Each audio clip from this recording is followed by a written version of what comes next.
A battle going on. Peter Selden through ahead of Tom Murphy.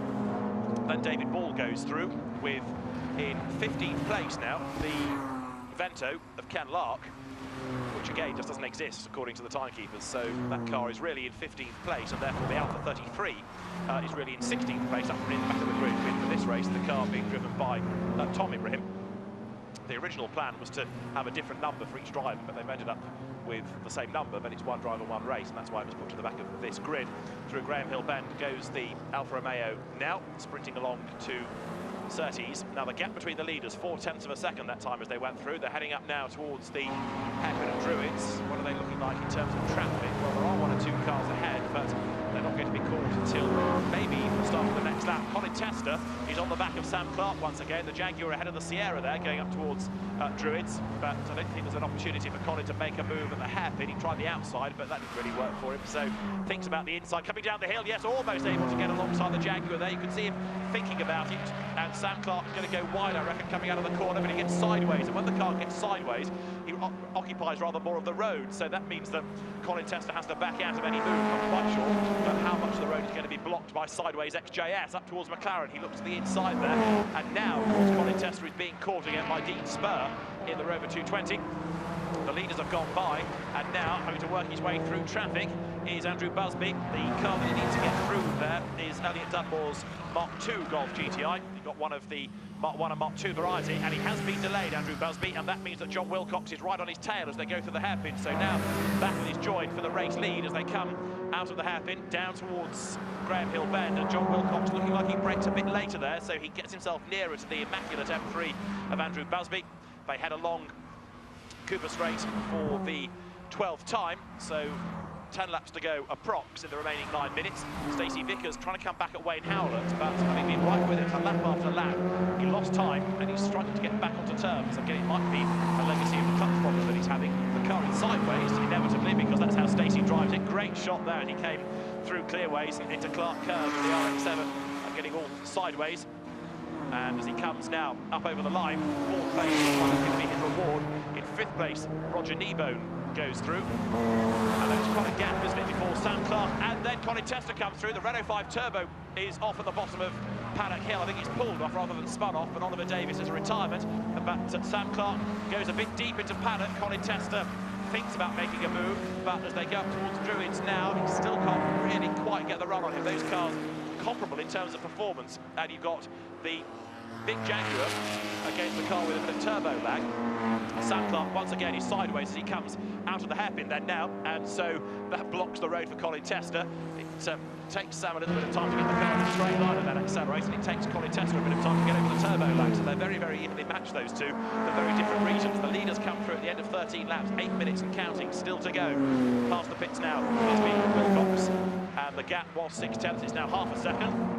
Oliver Davis, yet again, I'm afraid, has had to retire the Renault 5 GT Turbo, and that happened at Paddock. In replay there, you'll see him suddenly spot the rallycross track because it was on the right, peels the car off. Over the line goes the Sam Clark Colin Tester battle. Sam Clark is having to brake earlier and earlier and earlier from the corners there, so the big heavy Jaguar then really giving its brakes a big workout, but Colin Tester trapped behind a back marker, so he can't find a way through as yet, but now he makes the move on the inside line. For 3rd, it's still Wayne Howlett. For 4th place, it's Stacey Vickers, but the pair ahead, Andrew Busby ahead of John Wilcox. And in this race, John not really as yet able to find a way past the car that he out-qualified and indeed out-raced in the earlier 20-minute encounter. 7 more minutes of the race on the clock. Up towards the line comes the battle between Gareth Broadbent on the CRX and 160 there. Dean Keeble with his BMW 318 IS. Busby goes through. Richard Cormode in the process. John Wilcox goes through behind him, half a second between those two cars, and then Wayne Howlett will be through for 3rd ahead of Stacey Vickers. The gap hovering about half a second. It's down to 0.4 this time, so not much of a gain by Stacey Vickers. In 5th place, Roger Kneebone, and John Wilcox once again trying to work out what he can do about the leader. Through has gone Dean Spur, number 27 there. Don Hughes behind him in 9th place, winning his class. Going now through Paddock, but Don Hughes getting caught up in traffic. The production class BMWs there, not really getting out of his way. And I reckon that Stacey Vickers this time is closer to Wayne Howlett. So for 3rd place, the gap now coming down. The battle is renewed between the blue BMW and the orange Mazda RX-7. A much older car, of course, the RX-7, but the way that Stacey Vickers drives it which is almost into submission, really. Takes by the scruff of its neck, flings it around, and certainly makes up for any deficit the car may have through its age. We've got a car of the early 90s against one of the late 70s here. Stacey Vickers up over the line, and the Mazda RX-7 goes through. So, past the pits, his distinctive engine note. He brakes a bit later going into paddock. Does he bother to brake at all? No brake lights ever come on that car, just to foil the opposition, but he throws it into paddock and climbs now up towards Druids. There's a good little battle between Volkswagen and Alfa Romeo here. Vento versus 33, they're level, coming along Cooper Straight, and the Vento VR6 loses out. Yes, the Alfa Romeo 33 goes ahead up into 15th place now, so Ken Lark, who was 15th, is down to 16th position. He might be able to fight back, but not totally convinced about that. You know, he can fight back, but the Alfa stays ahead for the moment. Stacey Vickers thinks about the inside there, going up towards Surtees. And guess what? He finds Wayne Howlett in the way. Again, as he hasn't just about every corner of the race so far. Over the line comes Andrew Busby. In a moment, he will lap Gareth Broadbent's CRX that indicates it's going to pull out of the way. Busby goes through. In second place, John Wilcox goes past the pits now. And that time around, the back marker slots in between the pair. Wayne Howlett is third, Stacey Vickers fourth. And Roger Nebo still looking for company, really, in the BMW there in fifth place as he goes across the line. Now John Wilcox has to sort out Gareth Broadbent's Honda up at Druids, which he does, but the elasticated gap has stretched out now in favour of Andrew Busby as they come through Graham Hill Bend. Whoops, John Wilcox there almost running out of road. He had to wrestle the car around the corner, managed to point it back towards the tarmac and the correct racing line all in the nick of time, but that's rather opened up the gap now. I think it was 7 tenths of a second at the start of this lap. It's going to be a bit more, I think, now as they come up towards the end of lap 17, and they will do so with 4 more minutes to go. Remember, we're looking at something like 22 laps, so about 5 to go for the leaders, who will now have the Ken Lark Vento to lap. Not often you see Ken these days in anything other than his Corrado. Stalwart enthusiast of Volkswagens these days. Races them not only in this series, but also in the new VAG trophy that's been launched this year. Up towards Druids now goes the race leader Andrew Busby. We've got a locking up Dean Keeble at paddock, but that doesn't really put his place in jeopardy because he's on his own pretty much at the moment. The next of the cars to be lapped by the race leader is the Alfa 33. Oh, now Busby getting blocked in by traffic there. A car ahead, a car alongside, and John Wilcox may even have a chance for the race lead. He's got to get past James Law there, who was the back marker being in the way a bit in the green BMW.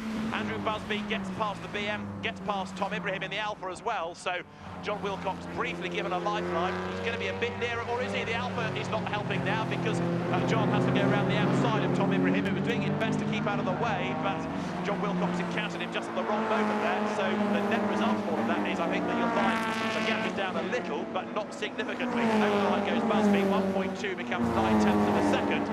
Yeah, it's come down a bit, but not enough to really threaten Andrew Busby that time around. 18 laps are done. We're on to lap 19 now, out of the potential 22 in this race. The cars now are turning their way towards the hairpin at Druids, out of which they will come still with Andrew Busby in the lead. It looks as though it's going to be 1-1, doesn't it, now, between the pair of them. Tom Ibrahim in the Alfa Romeo, keeping at bay Ken Lark's Vento. Down towards Graham Hill Bend they come. There's this rather cheeky Honda CRX also looking for a way through there. That was another hugely successful one-make championship that began in 1988, when Patrick Watt, times others, Paul Taft, Ron Hall, Dave Loud and Graham Churchill amongst the leading drivers in that championship in its early days. And Gareth Broadbent then flings that little CRX up towards McLaren. Car ahead of him on the screen at the moment, if you look at Fan TV. Ken Lark, though, I thought was heading for the pit lane. That was a rather tight line as he came out of Clark Curve. He's racing against a car that's a lap adrift, Gareth Broadbent, after his earlier pit stop. The leaders are working their way now through Paddock Hill Bend. As they do so, again, there's lappery to be done, and that time it was the Gulf XJS of Lawrence Ball that had to be negotiated. Another of the super slow-mo replays there on Fan TV of the wheel lifting Vento of Ken Lark, getting 2 wheels off the ground there as he cornered going through Surtees. So that car is in 18th place now, the number 9 Vento. And Stacey Vickers, working his way through traffic, has fallen further away from Wayne Howlett, so it rather looks as though 4th is going to be the reward, despite a huge amount of effort from Stacey Vickers. Now, Wayne Howlett will have a story to tell at the end of this race about how he was able to fend off the Mazda for lap after lap under huge amounts of pressure. We've also got now Roger Nebo being reeled in by sideways Sam Clark, and Nebo's got a problem because Clark and Tesla go past him in a straight line. That was very, very easy indeed. Dean Spur has gone past him as well, so Roger Kneebone is possibly heading for the pits this time, but clearly the BMW has a problem, as the race leaders then have now less than a minute of the race remaining. I think they might get another lap out of it at the end of this. They should do, given the lap times compared to the time remaining. So into Graham Hill Bend for the penultimate time comes Andrew Busby. And this immaculate recreation of Johnny Cecotto's DTM BMW M3 leads the rather more mundane white one in the hands of John Wilcox. Roger Kneebone does head for the pit, so disappointing that. The only time he had any company was when they were passing him on that lap. He was bound for the paddock hole, so I think he's not even going to stop in the pit lane. He may well just head straight back to the outer paddock. The leaders then now are about to make their way onto the last lap as they come through. It's Andrew Busby then ahead of John Wilcox, who has done his best to get onto terms with the leader, but this race, it has always been about Andrew Busby. He's had the advantage, he's been stronger, and therefore is able to extend that gap just when it counts. Going down through paddock now. There's more traffic, of course, further up the road. Wayne Howlett through for third place, Stacey Vickers fourth, and Ken Lark goes back ahead of the Alpha there, so Tom Ibrahim losing 15th place. Ken Lark in the Vento, back up on the inside, so the 33 losing 15th place, but potentially he will try to fight back here with a lap to go. Over the line comes Sam Clark. Colin Tester once again tries to find a way past Sideways Sam, but the XJS fends him off. Colin Tester hooks a wheel over the white line there, going very, very wide into paddock, but that doesn't really pay off. I think he wanted a wide line in and a tight line out, but he got a bit crossed up, and that compromised the run heading up the hill. The leader, though, is about to become the race winner, because although Andrew Busby is being caught again by John Wilcox, he's got just about enough in hand on the run to the line then, so the two BMWs to come across the line now to take the flag, headed by Andrew Busby to win the Toyo Tires Racing Saloons second race of the day. From John Wilcox in second place. Third will go the way of Wayne Howlett, and Stacey Vickers fading away at the end there, suggesting there may have been another problem with that car coming home in fourth position. And for fifth, well, it's still up for grabs, because Sam Clark, Sideways Sam, has got Colin Tester right on his tail. It's now or never for the Turbo Ford as they come up towards the line, but the Grunt and Go Jaguar is going to be able to pull away. So yeah, Sam Clark is going to be fifth. Great race long battle that, with Colin Tester sixth. Seventh is Dean Spur. Don Hughes is eighth in the Golf GTI.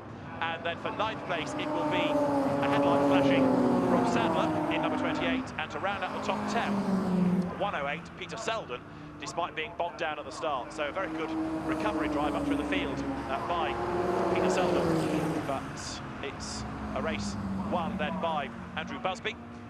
Half a second clear of John Wilcox at the very end. I'll give you the results off the screen in a moment, just to identify that in 11th place was Julian Newman, in 12th place the other Sierra of Tom Murphy, and in 13th place, coming through a lap adrift, number 64, Lawrence Ball in the Jaguar XJS. In 14th place in the end it was number 9 Ken Lark, and 15th was Tom Ibrahim in the Alfa Romeo 33.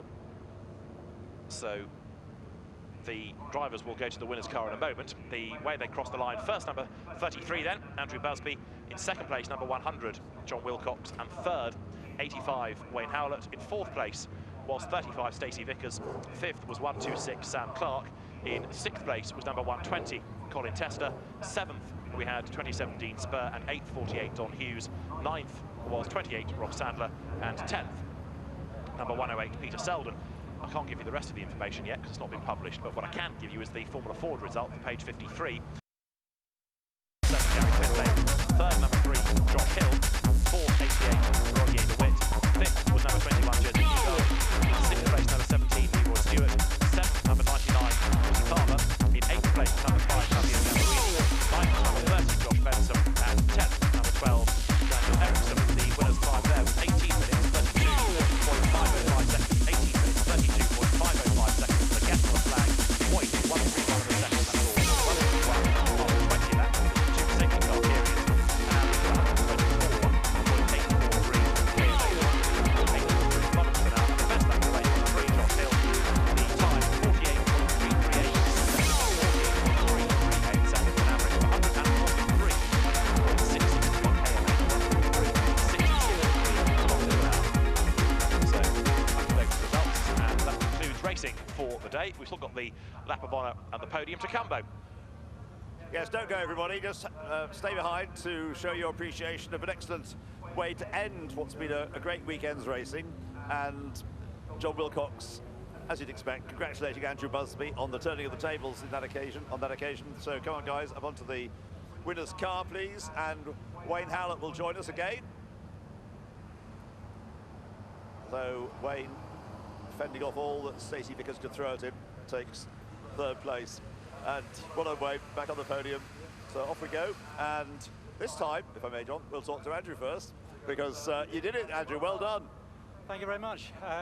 I'm not wearing the dark glasses because the sun's just come out, because my other ones broke in the assembly area, so I had to wedge them inside my helmet and just hope for the best. So. Well, perhaps that's the answer, how to win races, how to beat John Wilcox. I think it is, yeah, maybe I'll do it again. That's right, yeah, so the important thing, of course, was to get a good start, which you did, and then to make sure you kept it behind you. And again, traffic was a major situation. Let's not call it a problem, but it's something you had to contend with. I think so, yeah, and I think looking at it overall this time, perhaps I was a bit lucky and managed to come out slightly on top, but yeah. David Willey, the event director, on behalf of MSV. Just a big thank you, as always, to the fantastic support from all the marshals over the 3 days of this event. As ever, fantastic support, and also David Scott, who is currently in Oschersleben, has also passed his thanks. Congratulations go to Darren Nunn, who's won the Palmer Sport Drive, and also to Barry Houghton, who won the prize to be driven around with a DTM car by Paul Dress today. So thanks a lot, and hopefully see you at the next MSVR event here on the 19th, 20th September for F3GT. Thank you very much.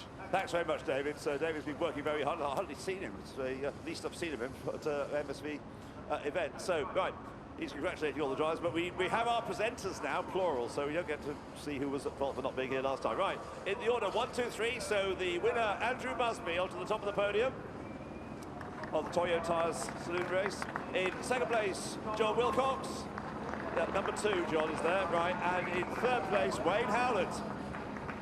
And we'll get the trophies ready in a moment, but first of all, we'll have the national anthem of the winning driver.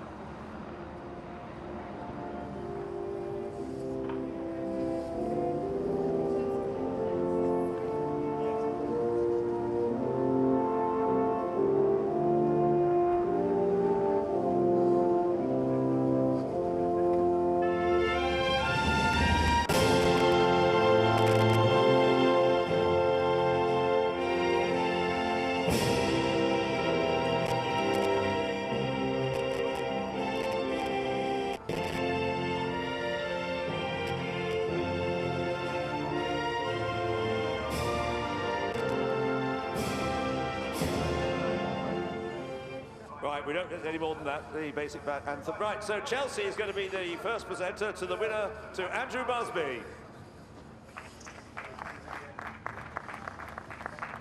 And to the second place finisher this time, John Wilcox, presented by Gemma. And also doing third place, there was an attempt. You're doing third as well, aren't you? Yes, Gemma, right. So once kisses all round, right, so yeah, they got their eyes on the corks. Where are you going, Gemma? Right, so I think they're ready with these rather large bottles of champagne.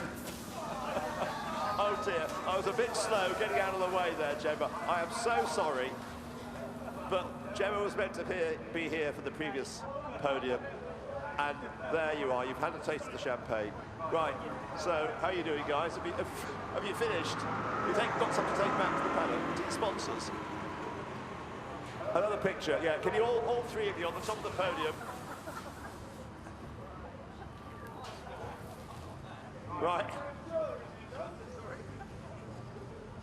Is that all right? Do you want some more? And that's his spare pair of glasses too. Right. Another one. Come on. No. All on top. Yes, you're all together on the top step, please. That's it, Wayne. Squeeze in.